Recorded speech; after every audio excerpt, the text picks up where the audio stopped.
وعليكم السلام ورحمة الله وبركاته. الحمد لله نحمده ونصلي على رسوله الكريم أما بعد أعوذ بالله من الشيطان الرجيم بسم الله الرحمن الرحيم أقيموا الصلاة وآتوا الزكاة صدق الله العليم. நாங்கள் எங்களது ஜக்காத்துடைய கிளாஸ்ல தொடர்ச்சியாக யாருக்கு ஜக்காத் கடமையாகும், எந்தெந்த பொருட்களில் ஜக்காத் கடமையாகும், கடைசியாக யார் ஜக்காத் கொடுக்க வேண்டும் என்பதை படித்தோம்.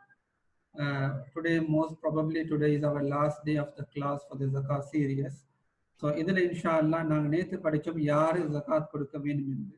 அல்லாஹ் சுப்ஹானஹு யாருக்கு ஜக்காத் கொடுக்கப்பட வேண்டும் என்று அல்லாஹ் சுப்ஹானஹு வ தஆலா குர்ஆன்ல 8 கூட்டத்தை பத்தி அல்லாஹ் சொல்றான். 8 பேருக்கு ஜக்காத் கொடுக்கலாம், இவர்களுக்கு மட்டும்தான் ஜக்காத் கொடுக்க வேண்டும் என்று குர்ஆன் சொல்லுது.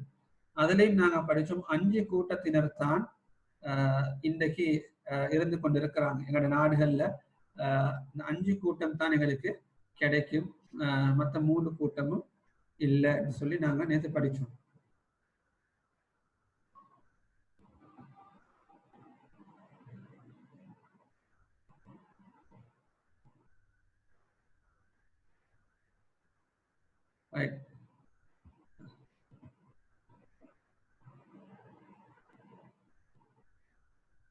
இதுதான் அந்த 8 கூட்டம். ஸோ இந்த இருக்கக்கூடிய இந்த 5 கூட்டத்துல உதாரணமாக ஃபக்கீர் அல்லது மிஸ்கீன், இந்த ஃபக்கீருக்கோ மிஸ்கீனுக்கோ அல்லது கடன்காரருக்கு நாங்க ஜகாத் கொடுக்கறதாக இருந்தா அந்த ஜகாத்தை அவங்க எடுக்கிறதுக்கும் அந்த ஜகாத்தை எடுக்க அவங்க தகுதியானவங்களான பார்க்கறதுக்கும் there are certain shurut, there are certain condition. அதுல உலமாக்களிடத்துல கருத்து வேறுபாடு இருக்குது. இருந்தாலும் சுருக்கமாக இந்த இடத்துல எல்லா உலமாக்களும் எல்லா இமாம்களும் சொல்லக்கூடிய கருத்துக்களை மட்டும் நான் உங்களுக்கு முன்னால் இன்ஷா அல்லாஹ் வைக்கிறேன். அதுல முதலாவது, ஒரு நாங்கள் ஜகாத் கொடுக்குறோம் ஒருத்தருக்கு, அவர் ஏழைன்னு சொல்லி அல்லது ஃபக்கீர்ன்னு சொல்லி அல்லது மிஸ்கீன்னு சொல்லி அல்லது கடன்காரராக இருக்கிறாரு அல்லது இப்னு சபீல் அல்லது ட்ராவலராக இருக்கிறாரு அல்லது சொல்லி நாங்கள் ஜகாத் கொடுக்கறதாக இருந்தா முதலாவது கண்டிஷன், இந்த ஜகாத் ரெசிபியன்ட், இந்த ஜகாத் எடுக்கக்கூடியவர் ஷுட் பி முஸ்லிம், அவர் முஸ்லீமாக இருக்க வேண்டும். இந்த முஸ்லீமாக இல்லாத ஒருத்தருக்கு ஜகாத் கொடுக்க இயலான்னு சொல்லி நாங்க ஏற்கனவே படிச்சுட்டோம். அது இமாம் ஷாஃபி ரஹ்மத்துல்லா, இமாம் அபு ஹனீஃபா ரஹ்மத்துல்லா சொல்றாங்க முஸ்லிம் இல்லாத ஒருத்தருக்கு ஜகாத்தை கொடுக்க முடியாது. ஆனா இமாம் மாலிக் ரஹ்மஹுல்லா, இமாம் அஹ்மது ரஹ்மத்துல்லா சொல்றாங்க ஒரே ஒரு கூட்டத்துல மட்டும் முஸ்லிம் இல்லாதவருக்கு கொடுக்க இயலும்.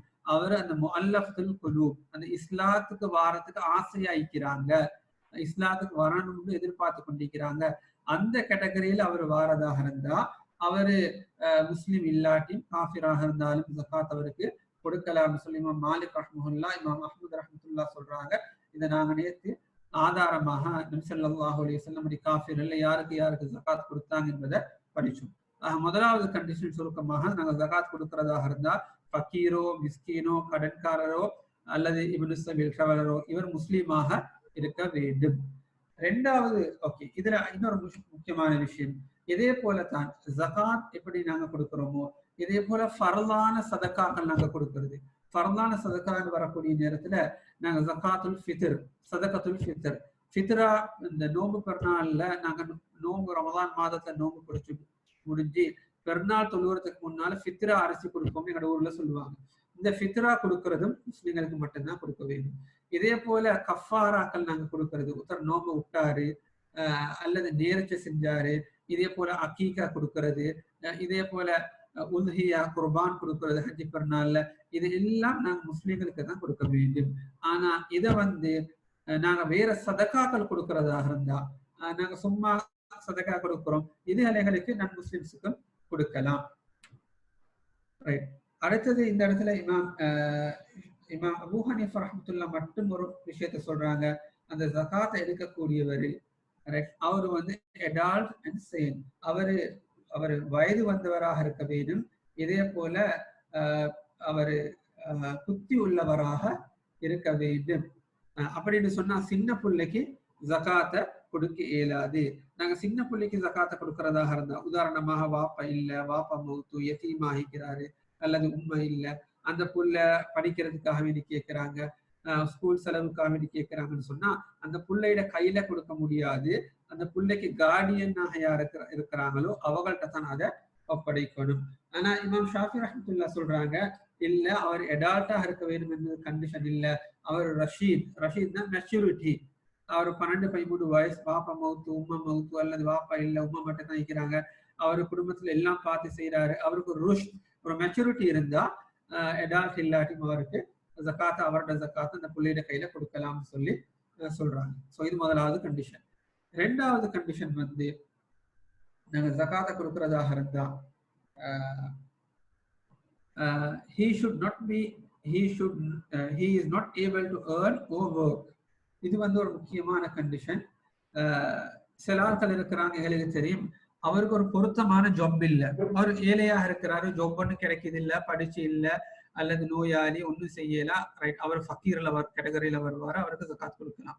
இதே போல மிஸ்கின் ஒரு ஜாப் செய்யறாரு, அவரை படிச்ச மாதிரிக்கு அல்லது படிச்சு இல்லை, லேபர் ஜாப் செய்யறாரு, ஏதோ ஒரு ஜாப்பை செஞ்சுட்டு இருக்கிறாரு, அவரோட ஃபேமிலிக்கு அவர் சம்பாதிக்கிறது அவருக்கோ ஃபேமிலிக்கோ போதாட்டி மிஸ்கின்ல கேட்டகரியில கொடுக்கலாம்.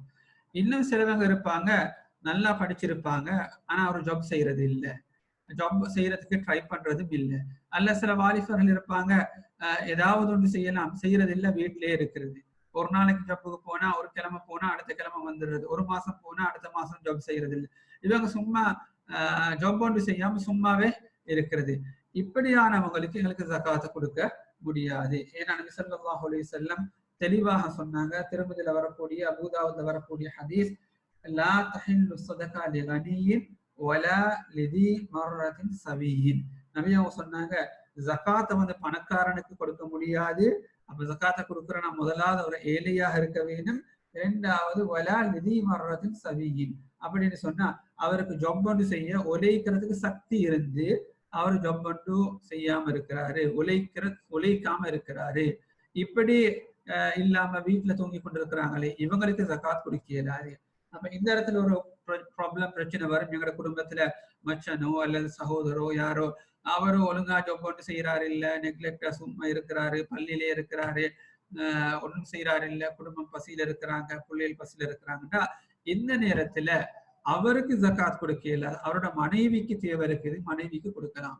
அந்த பிள்ளைகளுக்கு செலவழிக்கப்படுவது இல்லை, அவரு ஜாப் செய்யறாரு இல்ல, பிள்ளைகளை படிக்க வைக்கிறாரு இல்ல, அப்படின்னா பிள்ளைகளுக்கு என்ன செய்யலாம், ஜக்காத் கொடுக்கலாம். இமாம் ஷாஃபி ரஹ்மத்துல்லாஹ் சொல்றாங்க, பிள்ளைகள் ரஷீத் மெச்சூரிட்டி இருந்தா பிள்ளைகள கையிலேயே கொடுக்கலாம், இல்லாட்டி அந்த பிள்ளைகளுக்கு கார்டியனாக உம்மாவை வச்சு உம்மோட கையில ஜக்காத்தை கொடுக்கலாம். ஆனா இது ஒரு முக்கியமான கண்டிஷன். ஒருத்தர் ஜாப் செய்யாம சும்மா இருக்கிறாரு, பள்ளியில படுத்து கொண்டு இருக்கிறாரு, அவருக்கு ஜகாத்தை கொடுக்கலாம். இதை தெளிவா நபி அவங்க ஹதீஸ்ல சொல்லிட்டாங்க. மூன்றாவது கண்டிஷன் என்னன்னா, it should not be obligatory upon zakat pay to spend for the recipient. அப்ப இது என்ன சொல்றாங்கன்னு சொன்ன உலமாக்கள், ஜகாத் எடுக்கிறதுக்கு ஒருத்தர் தகுதியா இருக்கிறாரு, அவர் ஃபக்கீராக இருக்கிறாரு அல்லது மிஸ்கீனாக இருக்கிறாரு, ஏதாவது ஒரு கேட்டகரியில வராரு. ஆனா அந்த கேட்டகரியில வந்தாலும் ரைட், இவருக்கு வந்து அந்த அந்த அந்த ஜகாத் எடுக்க தகுதியானவருக்கு வந்து செலவழிக்கிறது ஜகாத் கொடுக்கிறவரோட பொறுப்புல இருக்கக்கூடாது. ஜகாத் கொடுக்கிறவரு அந்த ஜகாத் எடுக்க தகுதியானவருக்கு செலவழிக்கிறது கடமைன்னு சொன்னா அந்த ஜகாத்தை அந்த ஏழையின் அடிப்படையிலையோ மிஸ்கின் அடிப்படையிலையோ அந்த மனிதருக்கு கொடுக்க முடியாது. உதாரணமாக சொல்றேன்னு சொன்னா,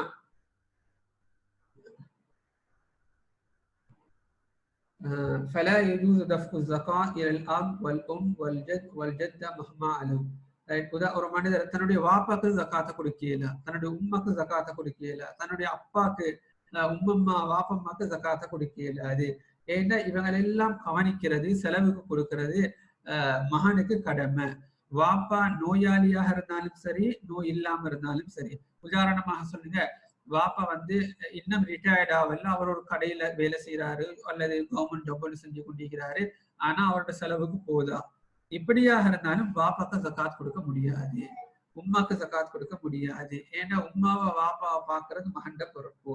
இதே போலதான் பிள்ளைகள், மகன் மகள் பேர பிள்ளைகள், இவருக்கு வசதி இருக்குது, இவருக்கு ஜகாத் கொடுக்கணும், இந்த சலுகையில பிள்ளைகளுக்கு பேர பிள்ளைகளுக்கு ஜகாத்துல கொடுக்க முடியாது. அவங்க வேறையாக செப்பரேட்டாக இருக்கிறாங்க. மகன் ஜாப் செய்யறாரு, மகன் கல்யாணம் முடிச்சிட்டாரு, ஆனா மகன் சம்பாதிக்கிறது போதாது, எனக்கு ஜகாத் கடமை, ஏன ஜகாத்தை நான் வெளியே கொடுக்காம மகனுக்கு கொடுக்க முடியாது. ஏன்னா மகனுக்கு செலவழிக்கிறது மகன் கல்யாணம் முடிச்சாலும் வாப்பாவுடைய பொறுப்புல அது இன்னும் இருக்கும். இதே போலத்தான் சகோதர சகோதரிகளும் வருவாங்க. அந்த சகோதர சகோதரிகள் கல்யாணம் முடிச்சு இல்ல, வாப்பா இல்ல, அல்லது வாப்பா வந்து நோயாளியாகிறாரு அப்படின்னு சொன்ன அந்த சகோதர சகோதரிகளை கவனிக்கிறது சகோதரன் மீது கடமையாகிறது. அதனால அந்த சகோதரனுக்கு அந்த நேரத்துல தன்னுடைய சகோதரிகளுக்கோ சகோதரனுக்கோ ஜகாத்தை கொடுக்க முடியாது. இதே போல அடுத்த முக்கியமான விஷயம் தான் லா தஅத்து ஸகாத்து லிஸ்ஸௌஜா. மனைவி, உதாரணமாக இவருடைய மனைவி, இவருக்கு ஜகாத் கடமை, ஆனா மனைவி ஏல இவங்களோட குடும்பத்துல போதா செலவில்லைன்னு சொல்லி தன்னுடைய ஜகாத்தை மனைவிக்கு கொடுக்க முடியாது. ஏன்னா மனைவிக்கும் செலவுக்கு கொடுக்கறது, சாப்பிட குடிக்க வீடு உடுப்பு கொடுக்கறது கணவருடைய கடமை. இதனால மனைவிக்கு கொடுக்க முடியாது.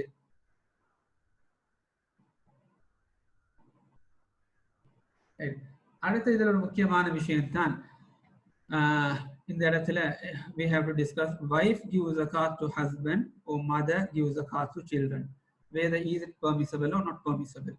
wife வந்து வைஃபுக்கு பணம் இருக்குது, அவர் ஜாப் செய்யறா, அல்லது அவ இன்ஹெரிட் பண்ணிருக்கிறா பேரண்ட்ஸ் மூலமாக, அல்லது அவருக்கு கிஃப்டாக பணம் வந்துச்சு, அவருக்கு இப்ப ஜகாத் கொடுக்கறது கடமையாகிருச்சுன்னு சொன்னா வைஃபுக்கு வந்து தன்னுடைய ஹஸ்பண்ட் ஏழையாக இருக்கிறாரு அல்லது மிஸ்கீனாக இருக்கிறாரு, சம்பாதிக்கிறது போதா, அல்லது ஹஸ்பண்ட் கடன்காரனாக இருந்தா வைஃபுக்கு என்ன செய்யலாம், அந்த சல்லிலிருந்து தன்னுடைய ஹஸ்பண்டுக்கு ஜகாத் கொடுக்கலாம். என்று சொன்ன வைஃப் வந்து கணவனுக்கு செலவழிக்க வேண்டும் என்பது கட்டாயம் இல்லை. இதே போல ஒரு தாய் வாப்பாக்கு என்ன செய்யலாது, மகனுக்கு ஜகாத் கொடுக்க இயலா என்பதை படிச்சுட்டோம். வாப்பா என்ன பிள்ளைகளுக்கு செலவழிக்கிறது வாப்பாவுக்கு கடமை. ஆனா தாய் உம்மா இருக்கிறா, உம்மாட்ட வசதி இருக்குது, உம்மா பிள்ளைகளை கவனிக்கணும் செலவழிக்க வேண்டும் என்பது உம்மாக்கு கடமை இல்லை. உம்மாக்கு ஜகாத் கடமையாக இருந்தா அந்த ஜகாத் உம்மாக்கு என்ன செய்யணும், பிள்ளைகள் ஏழையாக இருக்கிறாங்க, மிஸ்கீன் கடன்காரராக இருந்தா அதுல உம்மா பிள்ளைகளுக்கு கொடுக்கலாம்.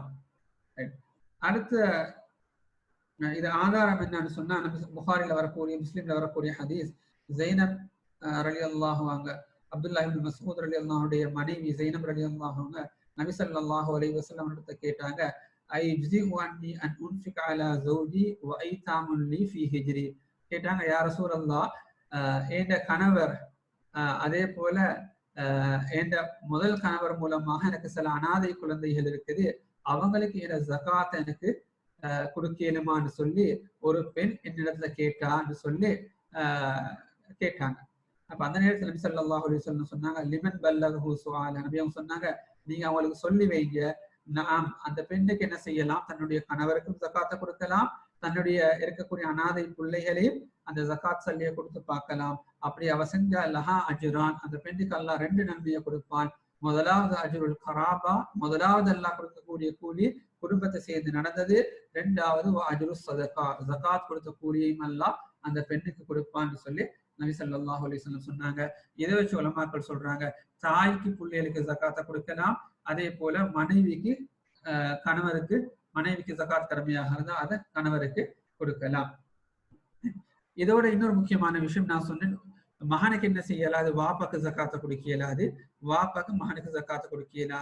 என்ன கேட்டகரின்னு சொன்னா ஃபகீர் மிஸ்கீன், இந்த 2 கேட்டகரியில் வாப்பா ஏலா மகன் ஏழையா இருக்கிறாரு மிஸ்கீனா இருக்கிறாருன்னு சொல்லி கொடுக்க இயலா.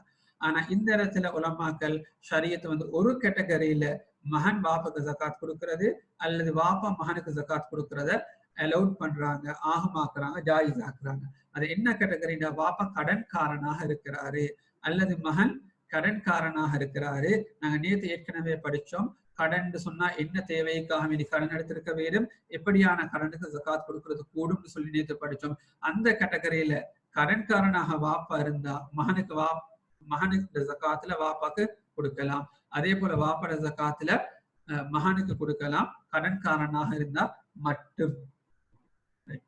அடுத்தது கிவிங் ஜகாத் லில் அகாரிப் அல்லதீன லா தஜிபு நஃபகத்துஹும்.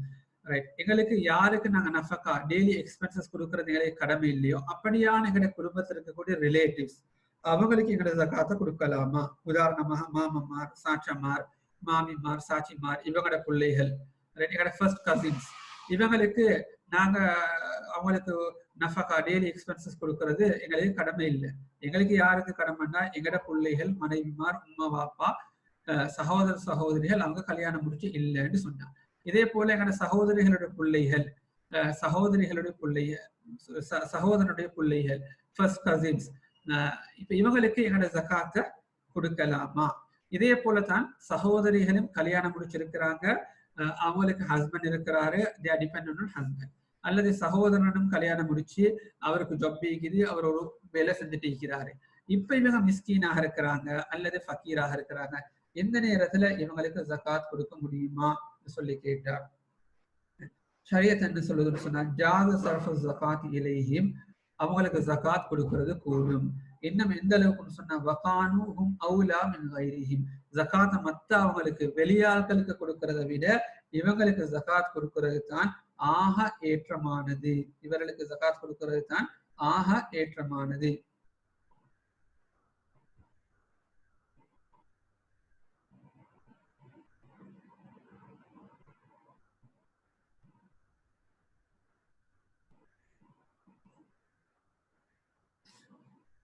அடுத்த இதுல முக்கியமான விஷயம் நாங்க படிச்சோம், ஜகாத் வந்து பணக்காரனுக்கு கொடுக்க முடியாது, வசதி உள்ளவருக்கு கொடுக்க முடியாது.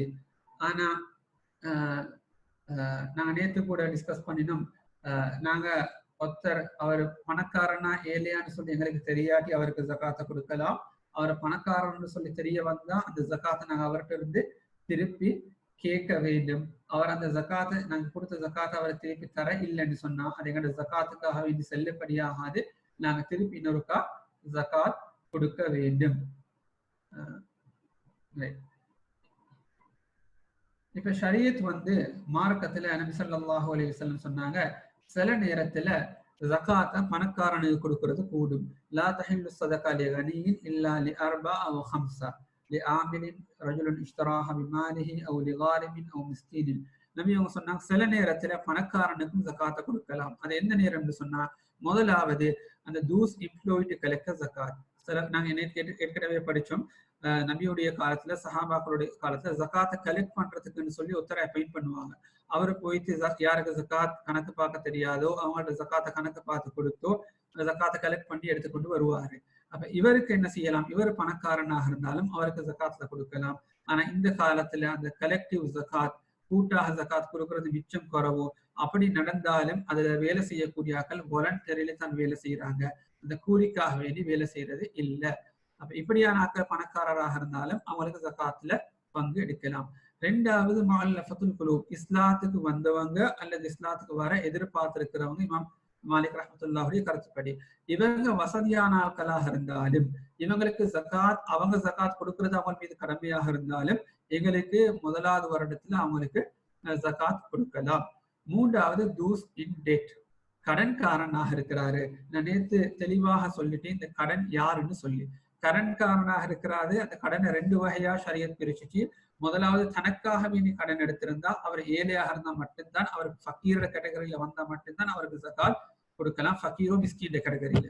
ரெண்டாவது சமூகத்துக்காக வேண்டி ஒரு நல்ல விஷயத்துக்காக கடன் எடுத்திருக்கிறாரு, அவர் வசதியானவராக இருந்தாலும் பணக்காரராக இருந்தாலும் ஜகாத் கொடுக்கறது அவருக்கு கடமையாக இருந்தாலும், அவர் கம்யூனிட்டிக்காக வேண்டி நல்ல விஷயத்துக்காக வேண்டி கடன் எடுத்திருந்தா அவருக்கு என்ன செய்யலாம், எங்களோட ஜகாத்துல கொடுக்கலாம். உதாரணமாக இந்த நல்ல விஷயம் சொன்னது நான் சொன்னேன், இந்த காலத்துல இந்த பேண்டமிக் சிச்சுவேஷன்ல மக்களுக்கு சாப்பாடு கொடுக்கறதுக்காக கடன் எடுத்திருக்கலாம், அல்லது பள்ளியோட கட்டுறதுக்காக வேண்டி, பள்ளியில எலக்ட்ரிசிட்டி கட்டுறதுக்காக வேண்டி, எப்படி மதரசா ஒன்றை கட்டுறதுக்காக, ஏதோ ஒரு நல்ல விஷயத்துக்கு அவர் கடன் எடுத்தாரு, அதை கலெக்ட் பண்ணி கொடுத்துப்பில் இல்லாம தடமாறி கொண்டிருக்கிறாரு, கஷ்டப்படுறாரு. இப்படியான நேரத்துல அந்த வசதியானவருக்கும் ஜகாத் கொடுக்கலாம். இது குறிப்பாக இந்த ரெண்டு பேர் தான் இந்த காலத்துல அப்ளைட் ஆகுவாங்க, வசதியாக இருந்தும் ஜகாத் எடுக்கிறதுக்கு தகுதியான ஆட்கள். அடுத்த விஷயம் வந்து நான் ஏற்கனவே சொன்னோம், ஜகாத்தை நாங்க கொடுக்கக்கூடிய நேரத்துல அந்த ஜகாத் யாருக்கு கொடுக்கிறோமோ அவங்களுக்கு சொல்ல வேண்டிய தேவை இல்லை, இது நான் என்ன ஜகாத்தை தான் தாரேன்னு சொல்லி அவங்களுக்கு இன்ஃபார்ம் பண்ண வேண்டிய தேவை ஒன்றும் இல்லை.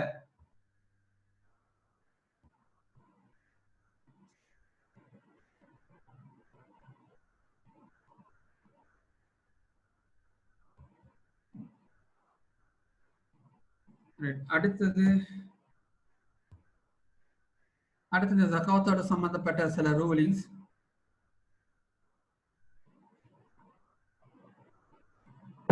நேத்தும் கூட கேட்டாங்க, கொஸ்டின் ஒன்று வந்துருந்துச்சு. அல்லாஹ் குர்ஆன்ல 8 கூட்டத்தை சொல்றான். அந்த 8 கூட்டத்திலையும் நாங்க எல்லாருக்கும் ஜகாத் கொடுக்கணுமா? ஜகாத் should be given all 8 categories. அப்படி இல்லாட்டி நாங்க ஒரு கூட்டம் 2 கூட்டம் மட்டும் ஜகாத் கொடுத்தா போதுமா? இந்த காலத்துல 5 கூட்டம் தான் இருக்கிறாங்க. அந்த 5 வகையான ஆட்களுக்கும் எங்களோட ஜகாத்தை பிரிச்சு கொடுக்கணுமா? அல்லது அதுல ஒருத்தருக்கோ 2 பேருக்கும் மட்டும் ஜகாத்தை கொடுத்தா போதுமா? இதுல இமாம் ஷாஃபி ரஹ்மத்துல்லா, இமாம் மாலிக், இமாம் அபூ ஹனீஃபா ரஹ்மத்துல்லா, இமாம் ஷாஃபி ரஹ்மத்துல்லாவுடைய கருத்து மற்ற இமாம்களுடைய கருத்து வித்தியாசமாக இருக்குது. இமாம் ஷாஃபி ரஹ்மத்துல்லா சொல்றாங்க ஃபைன் வஜது ஜமீஅன் வஜப ஸர்ஃபு இலைஹிம். அதுல 5 கூட்டத்துல 5 கூட்டமும் எங்களோட ஊர்ல இருந்தாங்கன்னா எங்களோட ஜகாத்தை நாங்க 5 பேருக்கும் பிரிச்சு கொடுக்க வேண்டும். வலா யஜூஸு அன் யஹ்ரம சின்ஃபுன் மின்ஹும். நாங்க 4 கூட்டத்துக்கு கொடுத்துட்டு ஒருத்தருக்கு மட்டும் ஜகாத்தை கொடுக்காம இருக்க முடியாது. அதுக்கு பிறகு சொல்றாங்க ஃபைன் ஃபுகித அஹதுல் அஸ்னாஃப்.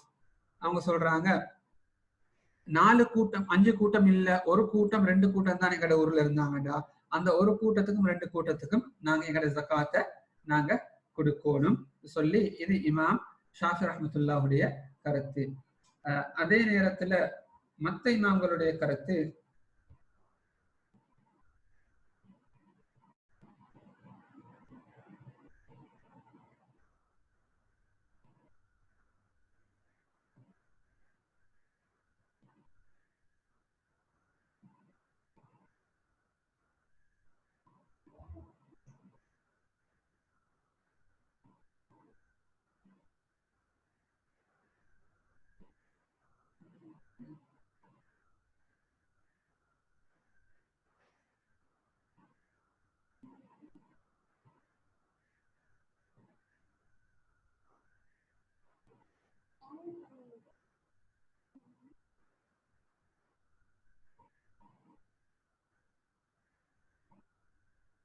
இமாம் ஹனஃபி, இமாம் அபூ ஹனீஃபா, இமாம் மாலிக், இமாம் அஹ்மது ரஹ்மத்துல்லாஹ் சொல்றாங்க இல்ல நாங்க இந்த ஜகாத்தை ஒரு கூட்டத்துக்கு மட்டும் கொடுத்தா அது போதும்.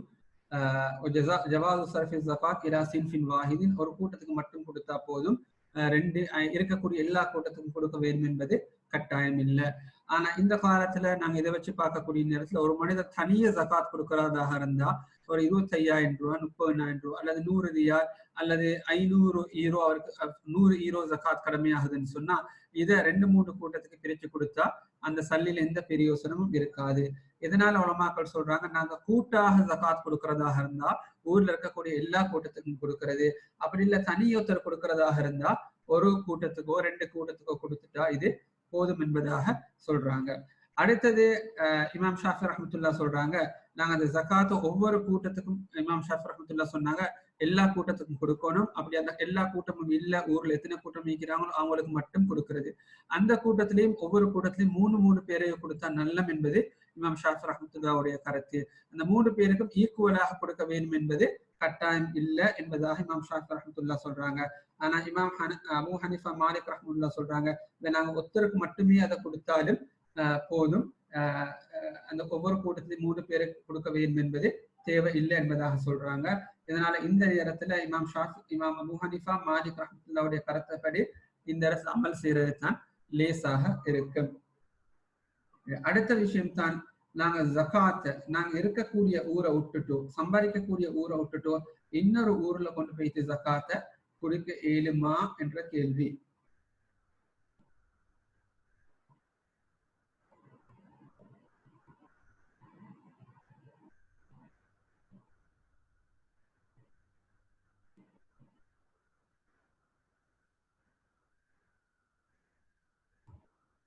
இதுல இமாம் அபூ ஹனீஃபா ரஹ்மத்துல்லாஹ் சொல்றாங்க ஜகாத்தை நாங்க சம்பாதிக்கக்கூடிய ஊரை விட்டுட்டு மற்ற ஊருக்கும் கொண்டு போகக்கூடாது. காலல் ஹனஃபியா யக்ரஹு தன்ஸீஹன் நக்லு ஸகா, தேவை இல்லாம நாங்க கொண்டு போகக்கூடாது. இமாம் மாலிக் ரஹ்மத்துல்லாஹ் அவங்களுடைய கருத்தும் அதுதான். இமாம் ஷாஃபி ரஹ்மத்துல்லாஹ் சொல்றாங்க இல்ல மன்ஹு நக்லி ஸகாத், நாங்க அப்படி கொண்டு போறது ஹராம். நாங்க சம்பாதிக்கக்கூடிய ஊர்ல அந்த ஜகாத் இருக்க தஹதியான ஆட்கள் இருந்தா அங்கேயே நாங்க கொடுக்கணும். அப்படி ஃபைல்லம் தூஜுதுல் அஸ்னாஃப், அந்த ஜகாத் இருக்க தகுதியான கூட்டங்கள் இல்லைன்னு சொன்னா மத்த ஊர்ல தேவை உள்ள மக்கள் இருக்கிறாங்க அப்படின்னு சொன்னா மத்த ஊர்கள்ல எங்களையே கொண்டு போய் ஜகாத்தை கொடுக்கலாம். இல்ல அக்ரமில் பலத் லிபிலாதில் உலூத், அவங்க சொல்றாங்க ஜகாத் கடமையாக கூடிய ஊர்ல இருந்து கிட்ட ஆட்கள் எங்க இருக்கிறாங்களோ அங்க அந்த ஜகாத்தை நாங்க கொடுக்கறது நல்லம் என்பது இமாம் ஷாஃபி ரஹ்மத்துல்லாஹ்வுடைய கருத்து. அப்ப பொதுவாக இந்த காலத்து உலமாக்கள் என்ன சொல்றாங்கன்னு சொன்னா, நாங்க ஜகாத் எங்க ஈக்கிறோமோ அங்க கொடுக்கணும். எங்க ஈக்கிறோமோ அங்க கொடுக்கறதுன்னு சொன்னா மஹல்லுல் மால், எங்க எங்க ஜகாத்துடைய பொருள் இருக்குதோ நாங்க அங்கதான் ஜகாத் கொடுக்கணும். உதாரணமாக சொல்றேன்டா, சொல்லுங்க, ஒருத்தர் பிசினஸ் செய்யறாரு, அவருக்கு பிசினஸ் துபாயிலையும் இருக்குது, அவருக்கு ஸ்ரீலங்காலையும் பிசினஸ் இருக்குது, இந்தியாலையும் பிசினஸ் இருக்குது. இப்ப அவர் ஜகாத் கொடுக்கக்கூடிய நேரத்துல 3 பிசினஸும் ஜகாத் கடமைன்னு சொன்னா, துபாயில சம்பாதிக்கக்கூடியதுக்கு துபாயில கொடுப்பாரு, ஸ்ரீலங்கால சம்பாதிக்கக்கூடியதுக்கு ஸ்ரீலங்கா, இந்தியாலைக்கு இந்தியா. ஏன்னா அந்தந்த ஊர்ல சம்பாதிக்கிறது அங்கங்க அவர் ஜகாத் கொடுக்கணும். இது 3ஐயும் அவர் கலெக்ட் பண்ணி, நான் ஈக்கிறேன் யூகேல அல்லது பிரான்ஸ்லன்னு சொல்லி பிரான்ஸ்லயோ யூகேலயோ அவருக்கு ஜகாத்தை கொடுக்க முடியாது. எந்த ஊர்ல நீங்க சம்பாதிக்கிறீங்களோ அங்க ஜகாத் கொடுக்கணும். அங்க எடுக்கிறதுக்கு தகுதியானவங்க இல்ல, அப்படி இல்லாம நீங்க இருக்கக்கூடிய ஊர்ல அங்க இருக்கக்கூடிய மக்கள் அதிகம் தேவை உள்ளவங்களாக இருக்கிறாங்கன்னு சொன்னா அப்ப என்ன செய்யலாம், அந்த ஜகாத்தை கொண்டு போய் அந்த ஊர்ல கொடுக்கலாம். பொதுவாக நாங்க ஒமான்ல இருக்கக்கூடியவங்க, துபாயில இருக்கக்கூடியவங்க, எங்களோட ரிலேட்டிவ்ஸ், எங்களுக்கு தெரிஞ்சவங்க எங்களோட ஊர்ல ஜகாத் எடுக்க தகுதியான மக்கள் அதிகமாக இருப்பாங்க. அதனால நாங்க எங்களோட ஊருக்கு ஜகாத்தை நாங்க அனுப்புறோம். ஆனா ஒரு விஷயம் என்னன்னா, எல்லா இமாமும் சொல்லக்கூடிய கருத்து, உங்களோட ஊர்ல இருக்கக்கூடிய 2 பேர் இருந்தா நீங்க அவங்களுக்கு ஜகாத்தை கொடுக்காம முழு ஜகாத்தையும் நீங்க உங்களோட ஊர்களுக்கு இருக்கக்கூடிய உங்களோட பிறந்த இடத்துக்கும் நாட்டுக்கும் அனுப்புறது கூடாது. இதனால இந்த உலமாக்களுடைய கருத்து வேறுபாடுல இருந்து எங்களோட ஜகாத் நாங்க கொடுக்கக்கூடியது ஏற்றுக்கொள்ளப்படணும்னு சொன்னா, எங்களோட ஜகாத்ல ஒரு தொகையை சரி நாங்க எங்க சம்பாதிக்கிறோமோ, எந்த ஊர்ல அந்த பணத்தை பொருளை வச்சிருக்கிறோமோ அந்த ஊர்ல நாங்க என்ன செய்யறது, கொஞ்சத்தை சரி ஒரு ஏழைக்கு, ஒரு மிஸ்கீனுக்கோ, 2 பேருக்கோ, 3 பேருக்கோ ஒரு சின்ன பங்கை சரி நாங்க என்ன செய்யறது கொடுக்கறது. கொடுத்துட்டு பேலன்ஸை மற்ற எங்களோட ஊர்களில் தேவையானவங்க இருந்தா அங்க அனுப்பி கொள்றது.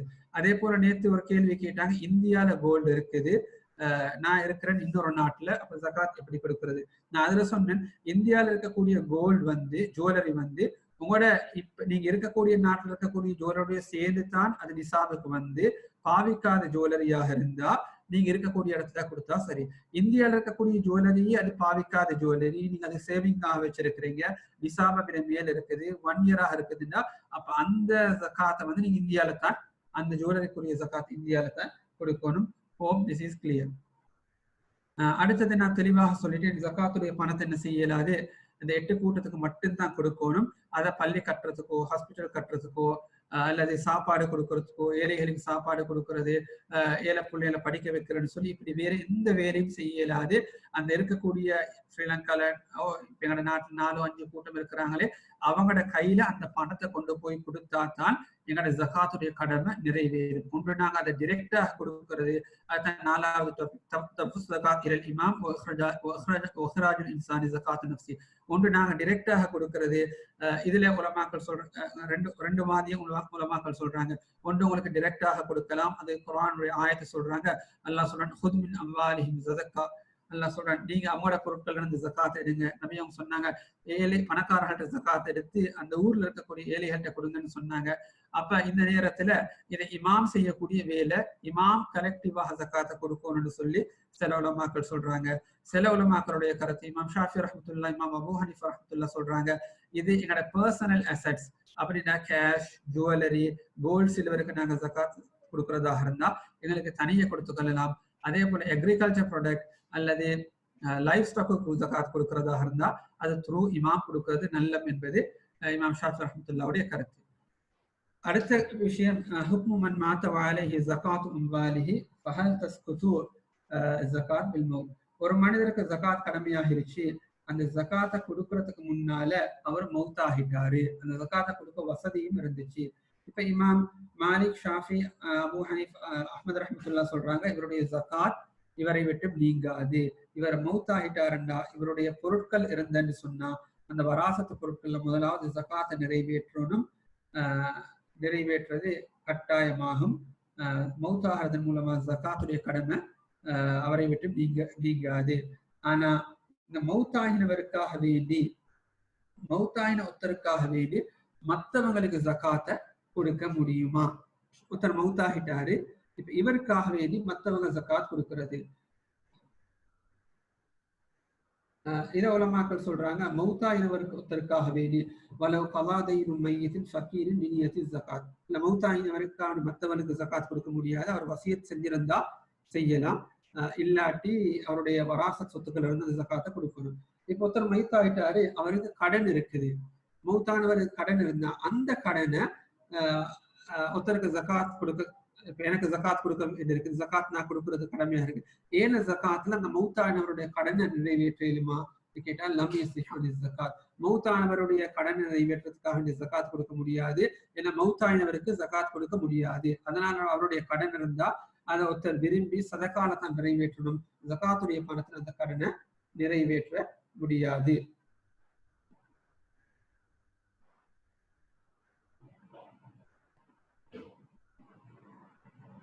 அடுத்தது இந்த ஜகாத்தோடு சம்பந்தப்பட்ட சில விஷயங்கள்.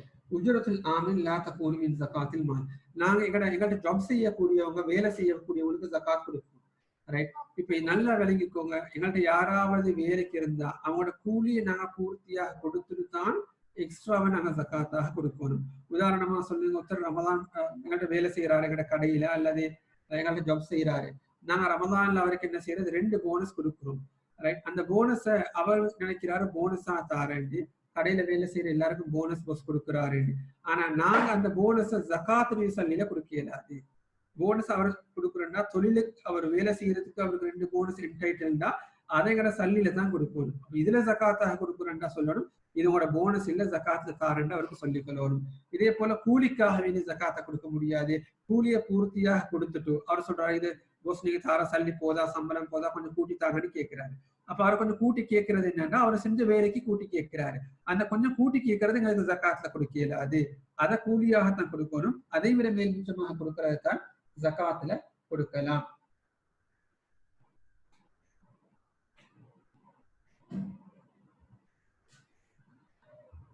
That is the end of the session for today. There are a few questions, inshallah. Let me answer it. Okay.